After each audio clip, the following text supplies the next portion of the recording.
Ukiona mtu hawezi kutoa kwa baba yake na kwa mama yake, ni kwa sababu hawapendi. Angekuwa anawapenda ungetoa tu.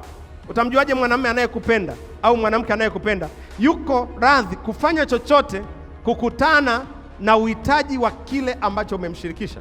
Upendo unapokosekana, utoaji unakuwa lazima, utoaji unakuwa wa kubembelezwa, utoaji unakuwa wa kulazimishwa. Upendo ukikosekana, swali langu la msingi, je, unampenda Mungu? Ukimpenda Mungu utatoa. Je, unawapenda watu? Ukiwapenda watu utawatoa. Je, unaipenda familia yako?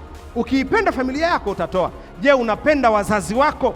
Ukiwapenda wazazi utatoa kwao. Ukijenga kuwa na upendo, hakuna kitu kwamba eti nina kidogo sasa siwezi kutoa. Hamna kitu cha jinsi hiyo. Ila ile kile kidogo unaweza ukamega kipande kidogo ukampa na mwenzako, na ukamega kipande kidogo na ukampa mwingine. Upendo ukiwepo huwa unakusukuma kutoa. Acha utoaji wa kulazimishwa. Wachungaji mnaonisikiliza, acheni kuwasukuma washirika kufanya toaji zisizokuwa za hiari.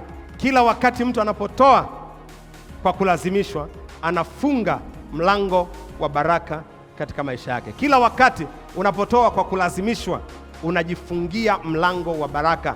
Ili uone baraka ya unachokitoa, ni lazima utoaji huo uambatane na hiari.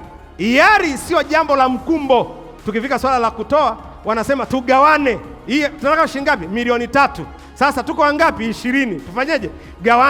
Gawanya milioni 3 gawanya kwa 20. Hatufanyi hivyo. Ukifanya hivyo, yule mtu tunahama kutoka katika hiari, tunaingia katika kufanyaje?